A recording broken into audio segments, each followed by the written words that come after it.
En réalité, parler de processeur fait allusion au cours des technologies de l'ordinateur. Et c'est un vaste cours qui va nous prendre énormément de temps. Mais nous allons parler au moins des 4 points. Une brève introduction, composition, génération et grands fabricants de processeurs. Et je ne vais pas peut-être suivre cet ordre. Vous verrez que je peux combiner les deux parties à la fois. Donc, ça ne dérange pas. Ok? Mais en réalité, je crois que je ferai juste. Je l'avais déjà dit dans la présentation de la partie initiation, qu'il y avait un point qui ne parlait que de la technologie des ordinateurs. À présent, voyons un peu ce que l'on appelle processeur. Le processeur tire son origine d'un mot anglais qu'on appelle Central Processing Unit, qui se traduit en français par unité centrale de traitement. Qu'est-ce qui sert à traiter? Lui donner les informations. Ces informations ne peuvent être traitées uniquement au niveau de l'unité centrale de leur traitement. Donc, en dehors du processeur, aucun autre composant ne peut alors traiter les informations. Si la carte mère alimente, le processeur, lui, traite. De la même manière, si on se rend compte physiquement, on dira, lorsqu'on représente un humain avec les différents flux nerveux, vous allez vous rendre compte que le centre de traitement de ces informations nerveuses n'est rien d'autre que le cerveau. Ok? C'est rien d'autre que le cerveau. Ce qui permet aux informaticiens de dire que le processeur, c'est le cerveau de l'ordinateur. Ce processeur est aussi appelé microprocesseur. Donc, étant le cerveau de l'ordinateur, c'est lui qui coordonne tout. Qui coordonne tout, comme je dirais, tout.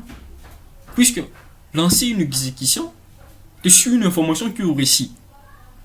Aussitôt que cette information est traitée, c'est alors que l'exécution peut se faire. Ainsi, la tâche s'est réalisée. Si cette information n'est pas décryptée ou n'est pas comprise ou traitée, qu'est-ce que l'ordinateur fera? Absolument rien. Donc, c'est le cerveau.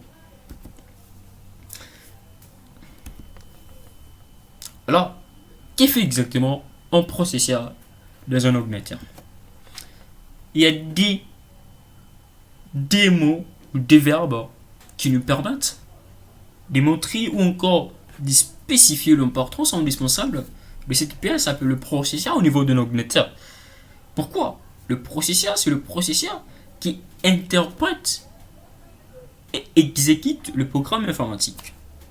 Un programme informatique n'est d'autre qu'une instruction, qu'un ensemble d'instructions qu'il faut suivre pour arriver à réaliser une tâche. Et je dirais, ces instructions, beaucoup plus sont écrites dans un langage compréhensible par l'homme, c'est ce qu'on appelle le langage de programmation. Alors que l'ordinateur, lui, utilise un langage binaire, ce qui veut dire que ces instructions écrites en langage de programmation, qui est compréhensible par l'humain, doivent être d'abord interprétées en langage machine ou en langage binaire. Et par après, que ces instructions seront exécutées afin réellement de réaliser la tâche. Vous voyez le rôle qu'assume le processeur. Alors, nous allons parler des composants de l'ordinateur.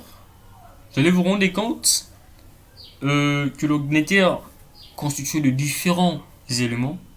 Là, cette partie, je m'en permets que ça forme une seule séance unique. Pourquoi? Parce que c'est vaste. Si on en a combiné avec ce qu'on avait vu, ce serait un peu difficile de maîtriser. Donc, je m'en permets de séparer cette partie enfin d'en constituer une séance intrinsèque. Puisque nous allons parler de 6 éléments. Chaque élément a une importance indispensable dans le fonctionnement du processeur. Le processeur, lui, qui permet d'interpréter, d'exécuter les instructions, le programme informatique.